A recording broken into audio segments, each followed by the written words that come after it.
Hey, architecture firm owners and emerging leaders. Get ready for unparalleled insight into the development of a world-class architecture firm and a worldwide organization driving the digital transformation of the design and construction industry. With Build Smart, the podcast that's changing how our profession operates.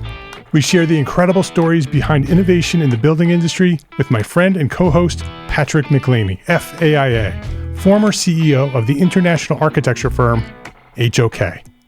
You know, Yamasaki's office or firm lasted during his lifetime.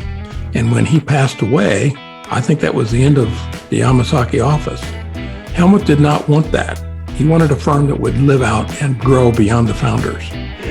In Season 1, discover the untold stories behind HOK's meteoric rise, from 150 employees in St. Louis to a powerhouse with over 1,900 staff members and 27 offices worldwide. You know, they weren't as polite as the Kojima people. That was just boom. And anytime you have a creditor, whether it's Kojima or the bank, that wants their money, unless you can raise money someplace else, you are out of business. Bankrupt. And hold on tight for Season 2, where Patrick takes us on a new adventure as chairman of Building Smart International, shaping the future of digital transformation in the design, construction, and operation of built assets. Ian Howell, Ken Harold, and I, Ken was my technical representative from HOK. The three of us took a tour of Europe of 5 cities in 5 days. Very busy time. Simply follow the link in the show notes to subscribe to Build Smart now and uncover lessons that will transform you and your architecture firm.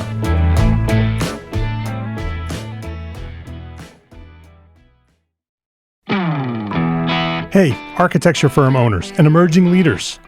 Get ready for unparalleled insight into the development of a world-class architecture firm and a worldwide organization driving the digital transformation of the design and construction industry. With Build Smart, the podcast that's changing how our profession operates. We share the incredible stories behind innovation in the building industry with my friend and co-host, Patrick McLeamy, FAIA, former CEO of the international architecture firm, HOK. You know, Yamasaki's office or firm lasted during his lifetime. And when he passed away, I think that was the end of the Yamasaki office. Helmut did not want that. He wanted a firm that would live out and grow beyond the founders. In Season 1, discover the untold stories behind HOK's meteoric rise, from 150 employees in St. Louis to a powerhouse with over 1,900 staff members and 27 offices worldwide. You know, they weren't as polite as the Kojima people. That was just boom. And anytime you have a creditor, whether it's Kojima or the bank, that wants their money, unless you can raise money someplace else, you are out of business. Bankrupt. And hold on tight for Season 2, where Patrick takes us on a new adventure as chairman of Building Smart International, shaping the future of digital transformation in the design, construction, and operation of built assets. Ian Howell, Ken Harold, and I, Ken was my technical representative from HOK. The three of us took a tour of Europe of 5 cities in 5 days. Very busy time. Simply follow the link in the show notes to subscribe to Build Smart now and uncover lessons that will transform you and your architecture firm.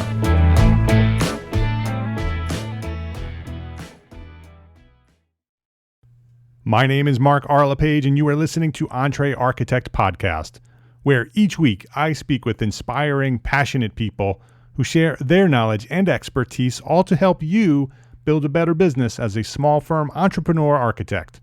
This is episode 374, Architecture Business Succession Planning, with Stephen Goodman.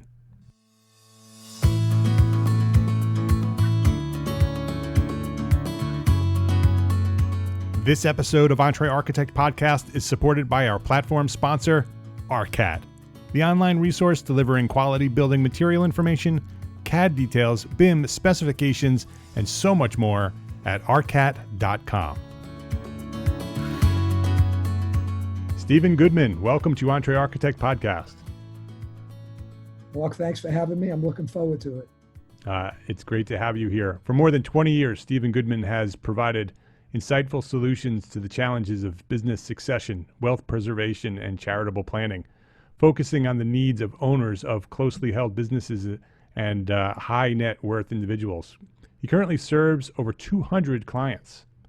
Stephen Goodman has authored numerous trade articles for leading trade journals and has paired with some of the most respected names in banking and finance to sponsor some 150 seminars about business succession and wealth preservation. Stephen Goodman is a CPA who was vice president of the Trust and Investment Division of JP Morgan Chase and a supervisor for KPMG, Pete Marwick. He holds an MBA from Fordham University. And before we get started with our conversation today, Stephen, I want to talk about you a little bit. I want to learn where you come from. I want to know your origin story. So go back to where you discovered your passion for what you do today and share your story to where you are these days. Well, thanks, Mark. You never know what direction you're going to take in life. So when I was in school, I had a degree in accounting. I got fortunate and took a position at one of the leading accounting firms in the country. It was a big accounting firm, so you're dealing mostly with large companies, and wasn't really my thing. I then went to JP Morgan and was in the private bank and started to get very educated on estate planning and succession planning and investments and insurance, and then decided to go into my own business, and within a very short period of time started to cater mostly to entrepreneurs. Many of them that had family businesses, some that had multiple partners, and then just some that just were successful businesses, without necessarily a specific successor. And that's just the direction that I took. And then a few years ago, I wrote a book on business succession planning. And it's an area that gets beyond just tax planning and legal issues. There's a lot of emotional things that come into play in succession planning. And if you don't really grasp that as an advisor, you're not going to really be able to properly advise your clients. Yeah, that's a very important topic to discuss, is business succession. And I think many small firm architects don't always think about it, right? They get into business, they start their architecture firm, and they just do their job. And at the end, when they're done, very often they'll just close the doors and walk away, right? And there's no succession planned, there's no succession executed. And then also there's some firms that do have succession, whether it's internally with an employee, or sometimes a family member comes in and takes over the firm, or they sell, right? They have this plan that they can build out the firm and sell it to other people. And so I'd love to have that conversation. I recently had a conversation with a young architect who is getting into business with her father-in-law and her husband. And so they are in the process of business succession from an established firm, probably a medium-sized or a larger small firm. We call them not so small firms, larger small firms, maybe 10 or 12 people. The father-in-law built that firm into a successful business, and now the son and the son's wife, who are both architects, are now in the process of transition and succeeding the father-in-law. And so we were talking about that and the struggles that come along with that.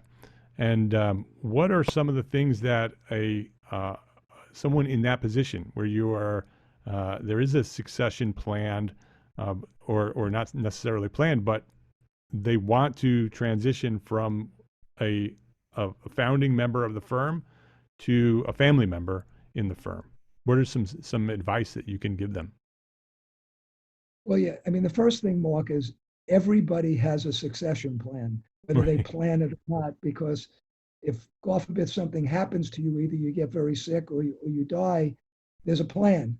It's probably not planned out, but there's a plan. Your will's going to leave it to somebody, principally your spouse. And in case of being an architect, you may not have the proper licensing, so you may not even be able to continue in a business. And the business will probably be liquidated, or just, maybe it could be sold, but probably liquidated, and there's not going to be a lot of money, left for the family. Those type of businesses, accountants, lawyers, financial people, architects, doctors. It's a little bit different. It's not like a regular type of an operating business. So, some of the issues that come into play when you're doing succession planning, first is, does dad believe son and daughter-in-law are really the right people to take over the business? Obviously, it sounds like that's the case in this example, and it sounds like, son and daughter-in-law are interested in being the successors, which you need to understand. A lot of times, family businesses, a son or daughter is in the business because either they felt obligated to be in the business by their parents, or they couldn't find themselves and they said, at least I make a living in my parents' business, that I would not make this kind of money if I was on my own. So they kind of find themselves in there, but they don't really want to be the successor of the business. Yeah. So if you kind of overcome the first issue of, is dad or mom ready to have a successor? Is the son and daughter-in-law the right successor? And the son and daughter-in-law feeling that they're interested to be the successor, you've already overcome a lot of the issues just by that. Right. But if Then, let's say you don't know that. How do you go about doing that? Is that just a sit down conversation, just to have an open-minded conversation about that and bring it right up onto the table? Or are there some other process that they should go through in order to have that discussion? I mean, certainly openness, transparency, and honesty is always the best, because it's important to understand it. It's even though it's not relevant to this, it's like, oh, I'm going to pick my brother to be my guardian of my kids when I die, but I'm never going to have a conversation with my brother to ask him if he really wants to be responsible for my kids when I die. I mean, that's pretty surprise. Foolish. So yeah, it's not. So obviously with your children, you're going to be real careful. But with a business, so yeah, the first thing is you want to have an open, transparent conversation, and hopefully the parent and the child and the daughter-in-law are going to be honest about what their feelings are. But you clearly need to do that. If you do that, then some of the issues that come into play are going to be, well, what does dad really want to do? Is dad ready to be out? Is dad just looking to phase out? Does dad and mom have enough money to live without continuing to receive compensation from the business? Can the business afford to pay a compensation to dad if he's not making the contribution to the business that he was making before? Are you buying dad's shares? Are those shares being gifted to you? What does mom and dad feel about their other children? Is there going to be animosity because some of the other kids are going to say, my brother, he's a smart guy and he's in dad's business, but dad built this thing up. He's kind of being handed this thing, and what am I getting, and what am my sister getting, and does dad have enough things to give to us? And how do you figure out what's a fair distribution of the estate? And mom and dad may not want to give us it now. They may need these things for their retirement, and we may have to wait for 20, 30 years for mom and dad to be gone before we receive these things. And my brother's going to live this much greater lifestyle than us off of what my dad has created.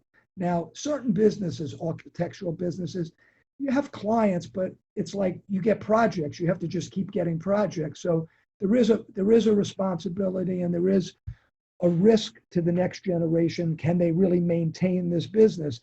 Because some of these clients may say, well, if dad's not there anymore, I don't know if I'm necessarily going to stay and continue to use this business. So it's not like a business where you could easily transition it to the next generation, and basically, everybody's going to stick around as a client, and these clients just continue to do business with you.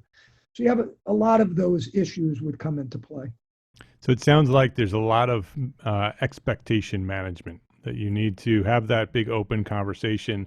But it's very interesting. A lot of the things you just said are not all so obvious, right? That it's not just about the transition and the relationship between the people who are making that transition, but all of the other people who may be indirectly impacted by that transition, whether they're employees, or whether they're siblings, spouses, that everybody needs to have that conversation and be on the same page. Mark, you're 100% right. And most people, one of the reasons people don't plan is because, besides that, planning requires stopping what you're doing and focusing on something for the future and giving up time towards things for the present. And humans are not very good at that. It's like we have enough trouble dealing with all of our day in and day out issues, and we many times don't take care of everything we need to take care of today. To get somebody to say, time out, I know this isn't something I need to do today, but it's important, and give up all the emergencies is a challenge. So that's one big reason. The second big reason people don't plan is more of an emotional reason. So, using the example you gave me, dad sits there and says, I got 3 kids, like, do I want to really start transferring assets to my son and my daughter-in-law? Like, am I going to tell my other kids? How are my other kids going to deal with that? Am I concerned that, I don't have the greatest relationship? This is a hypothetical, but I don't have the greatest relationship with my daughter-in-law. And like, is this going to cause me grief with seeing my grandchildren because they could hold me hostage to my grandkids because they don't think I was fair to them? And it's like, there's so much anxiety that comes into this. And a lot of times parents are almost like, I don't want to deal with any of these things while I'm alive. When I'm dead, if my kids are going to kill each other, they're going to kill each other. They may kill each other anyway, and it's like, but I don't want to deal with it today. I want everybody to like me and like my wife, and everybody's going to play nice in the sandbox, and we're all going to get together for the holidays and have a great time, even though deep down underneath, some of my kids don't love each other, but they hold it back while I'm here because they want to get an inheritance and they don't want to get me upset.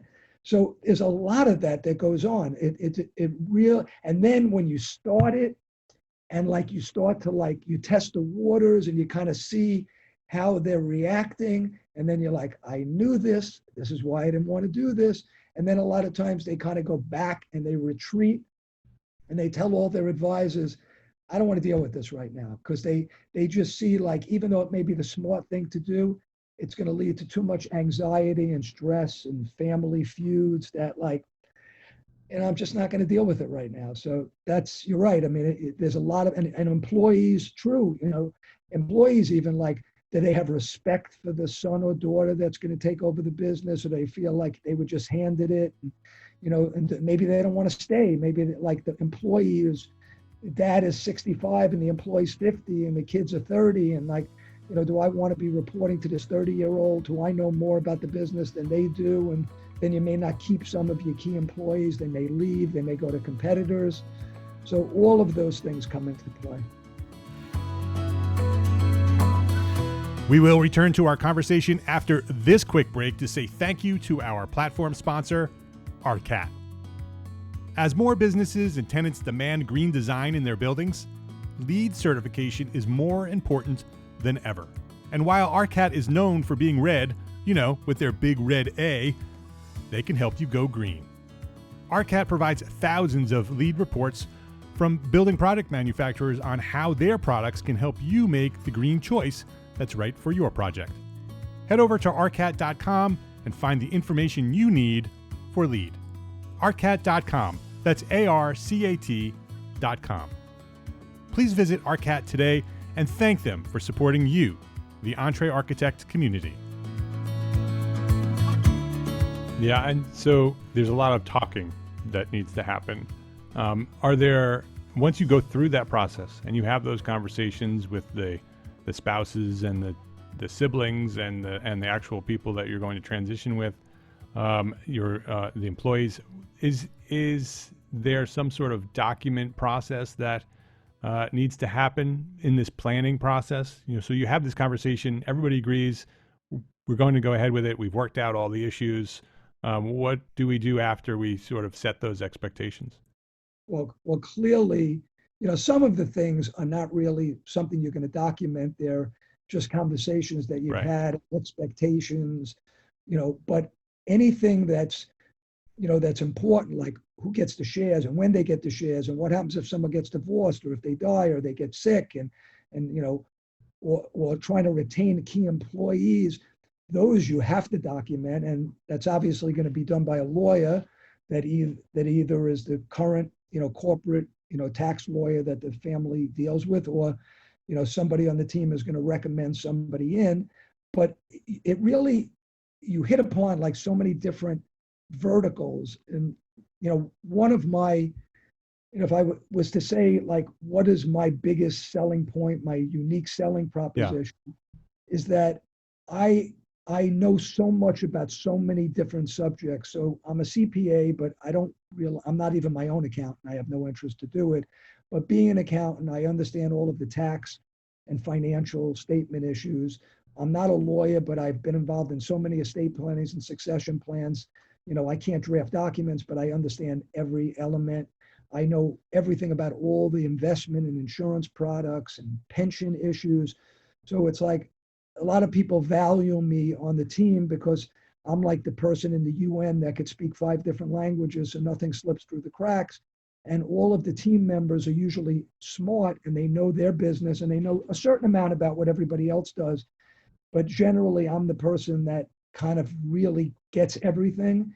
And it's important to have somebody like that on your team, because otherwise there's going to be things that slip through the process. And you also need somebody on the team that's like the pusher of the process, setting up every time there's a meeting. Okay, we're all together. Let's take out our calendars. Let's set up the next meeting or the next call, and like keeping the ball going, because the biggest thing that will cause it not to happen is cancellations of meetings and postponements, or somebody having responsibility, like the lawyer, not getting the work done in a timely manner, and you lose momentum. So all of that is so important. So certainly some of this has to be documented legally so that it's enforceable.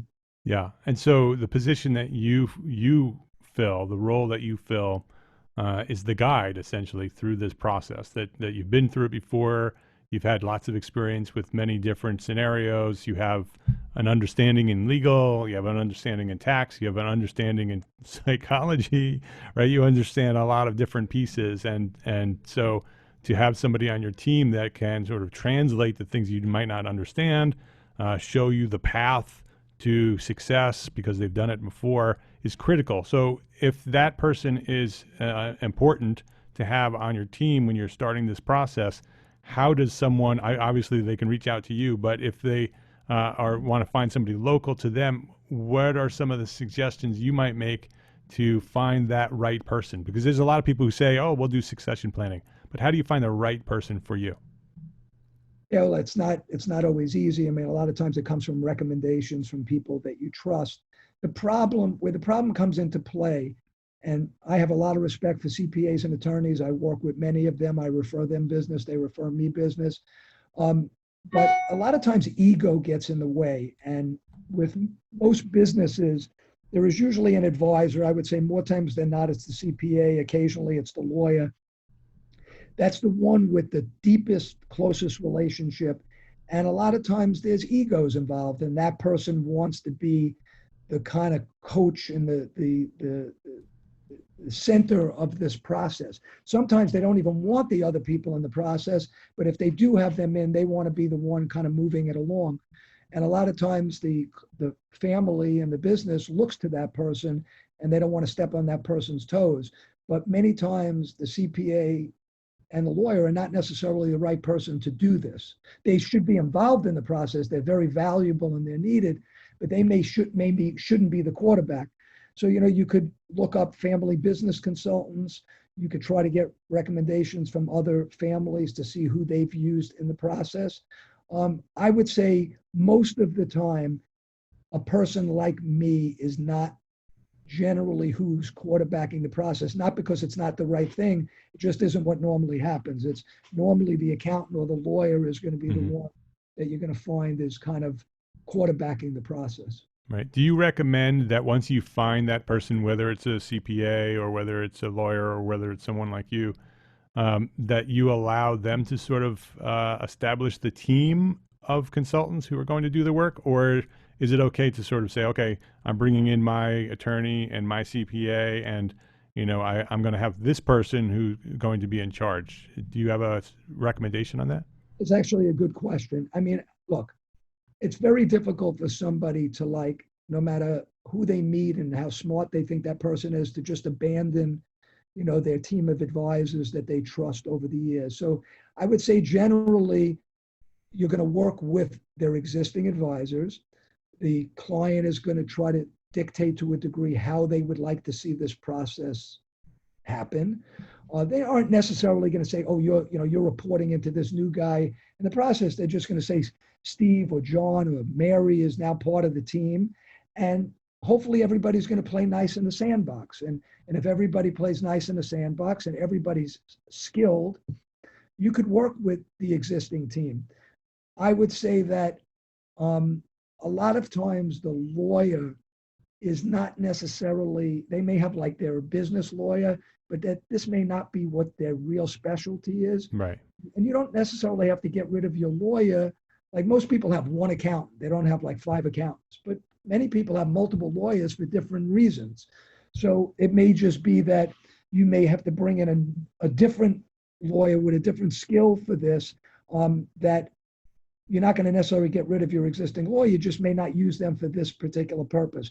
But most people are going to stay with their current accountant because they trust them and they've been with them a long time. And hopefully everybody's going to work well together. Clients sometimes, the clients who really want to get this done right are very open to a team and having a team, having everybody work together. Sometimes clients, it's not that they don't want to get it right, but their ego comes into play, and basically they don't want to get teamed up against. So like if they bifurcated and they talk to their accountant and their lawyer and a Steve Goodman and their financial planner, it's like one-on-one to hear what they have to say. But if like I'm a business owner and I'm in a room with 4 advisors and I respect them, and the 4 of them get together and say, John or Mark, you should do it this way. If you're not going to listen to them, why are you using them if they all together come up? And sometimes they don't like that. So they want to kind of one-off everybody so they don't have to like have that kind of knock them over the head and say, this is the way you should do it. So, sometimes the business owner is their worst enemy and sometimes they're not. So all of these things come into play. And one other comment to go back to something you mentioned earlier, what I try to do a lot of times in a meeting is an advisor may say something to a client, and I sit there and I say to myself, the likelihood that the client totally understood that is not high. And then I'll say to the client, I won't be disrespectful to the other person, but I say like, Mark, let me kind of put this another way. And then like I'll bring it kind of down to them and I'll say like, this happened and this is, and they'll start nodding their head like they get it, because if during the meeting stuff is going over their head, which there will be stuff that will go over their head, this is not what they do for a living, the more times you can kind of stop the process and make sure they're understanding, they have to know the letter B before they can put the word cat together, like you got to kind of go through it. And that's the other thing I try to do with people so that nothing slips through the cracks. So once you go through this process, is there actually a plan document that is the ultimate deliverable? Is there a document that they can refer to as they go through this process and say, okay, this is the first step, this is the second step? Is there such a document that's developed? Not always, but it's a great idea. You're going to have, as I said before, there will be legal documents. Right. But actually something like outlining step by step what everybody's going to do. I do that not always, but occasionally with people. But that's a great idea. It's smart. It doesn't necessarily need to be comprehensive. It could maybe be a couple of page little summary memo that outlines it. Now, a lot of that exists because during the process, there's memos written and, you're kind of following a process. And a lot of times I'm the one doing that. But at the end, to kind of like put it into something, summarizing it, I think that's a very good idea. What about long term? So you go through this process and you have all these discussions. Everybody's finally agreeing. All the consultants are working together. You put together this outline. These are the steps, and you execute. What are some of the recommendations or tips you can give them in terms of longer term execution of this process? Again, that's a very good question. this is not a one-time thing. Basically, if nothing significant changes in your life, whether something with the business, divorces, deaths, grandchildren, you don't have to do this every year, but I would say every major event, it should be relooked at. And when there isn't a major event, I would say every 3-4 years, somebody should be getting the team back together and saying, let's kind of like just relook at this. And you'd be astonished. Like people like, I picked that person as my executive. That's the beneficiary of this policy. What was I thinking? Almost like, and this is like 3 years ago. It's almost like the world changed in that 3-year period of time. So yeah, you certainly do not want to go too far, because then something happens to somebody and there's a reasonable chance that the plan isn't really what they still want it to be. Yeah, and the process is something that we should not be waiting until we're ready to execute this process, right? The idea here is to plan this out way before it's time to execute, right? 100%. But again, as I said earlier, easier said than done. Yeah, right. And sometimes people plan, like if God forbid, you find out that you have cancer and you have less than a year to live. I mean, at least God has given you the opportunity to say, okay, I only have a year to live. So how do I get my ducks in a row? But right. A lot of the plans that you would implement, you don't have enough time, or your health is not going to permit you to implement it. I mean, like as an example, sometimes in a plan, you may say, all right, I'm going to leave my business to my son or daughter, and I'm going to leave something to my other kids, and maybe I'll buy them a life insurance policy, and that's how I'll provide them with some money to make up for it. Well, if you have a year to live and you have cancer, you're not getting a life insurance policy. So, and then there's estate planning techniques you can't even do if you have that short of a period of time to live. So, that's why, if you have the wherewithal to plan, always much better. Do it early, do it often, right? 100%. Yeah. Is there anything else that we should be focused on before we wrap things up here?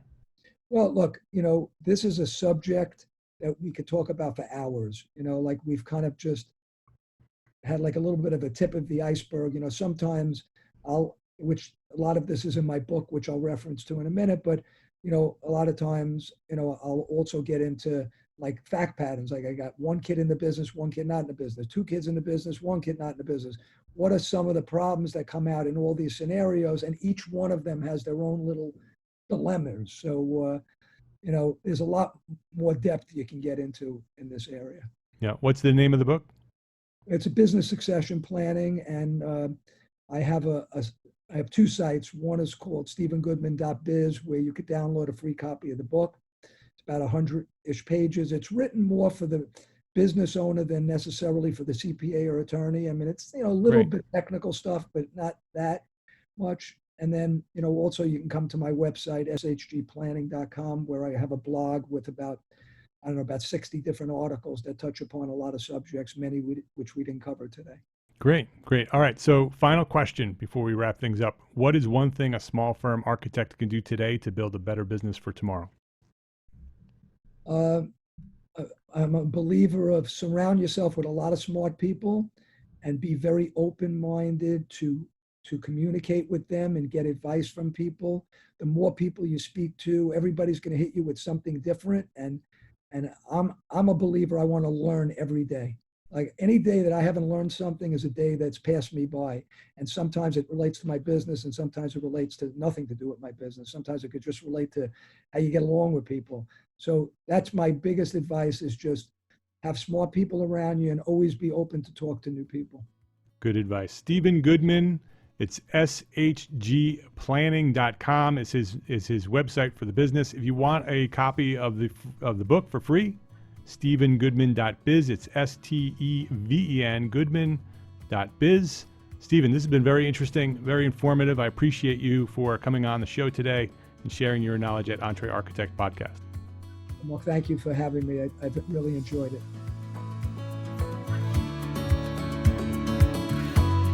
Access to the show notes for this one is EntreArchitect.com/episode 374. This might be one of those episodes that you would like to also share.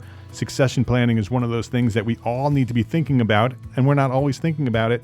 So if you know somebody who's thinking about this process of transitioning their firm from one owner to another, this is the episode to share this link, EntreArchitect.com/episode 374. EntreArchitect Podcast is proud to be a partner with the largest, most engaged AEC multimedia network on the planet, Gable Media. We're curating thought leadership for an audience dedicated to building a better world. That's you. So if you are listening to EntreArchitect Podcast and you like this podcast, you should go to gablemedia.com and listen and subscribe to all the shows. That's gablemedia.com. Go check it out at gablmedia.com. And enrollment for our new Passive Income for Architects Mastermind. Yes, a Passive Income for Architects Mastermind is now open. Enrollment is now open. If you are planning or executing a passive income strategy for your architecture firm, right? A product or a service of some sort that's based on a passive income strategy, or you're an architect launching a separate brand or business based on a passive income strategy, this is the mastermind for you. We have 15 masterminds, actually 17 masterminds in total. This is going to be a mastermind group that is exclusively for architects developing a passive income strategy. It's a powerful weekly peer group exclusive to architects that are building a passive income strategy. So you can learn more at EntreArchitect.com/passive income. A membership is going to be limited to 10 members. So if you're interested, go there now, EntreArchitect.com/passive income. Be well, my friends. Oh, one other thing. Every mastermind member gets full membership at the EntreArchitect Academy. So our EntreArchitect Academy membership and all of the things that come along with that membership, free for mastermind members. So go check out Passive Income Mastermind for Architects at EntreArchitect.com/passive income. Be well, my friends. Be healthy, happy, safe, and secure. Thank you for listening today. Love, learn, and go share what you know.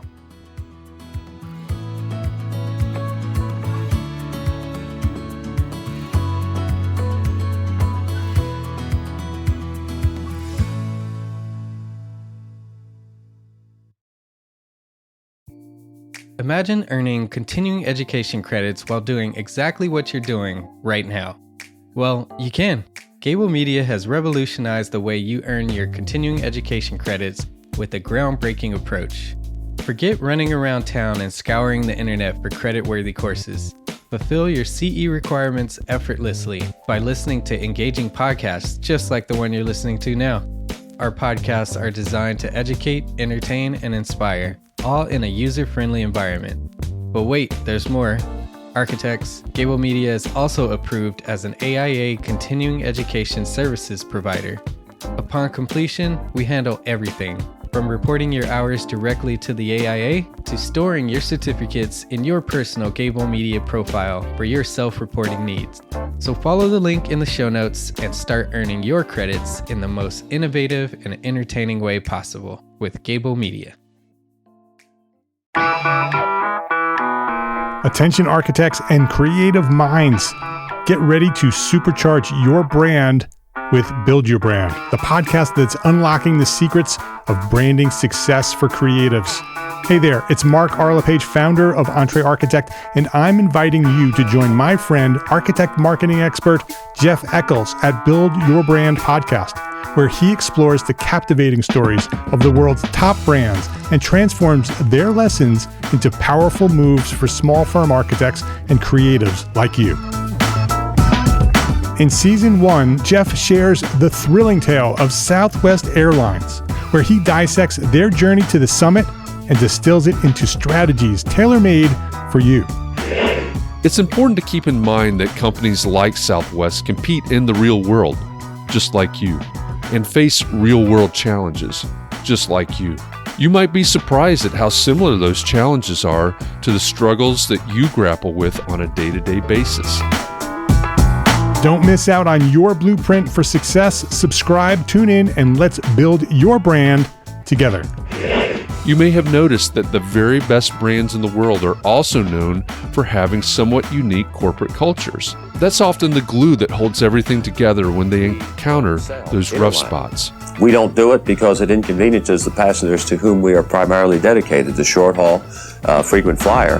Follow the link in the show notes to subscribe to Build Your Brand today. Remember, no matter the size, the journey's the same. Your brand's journey to the top starts here.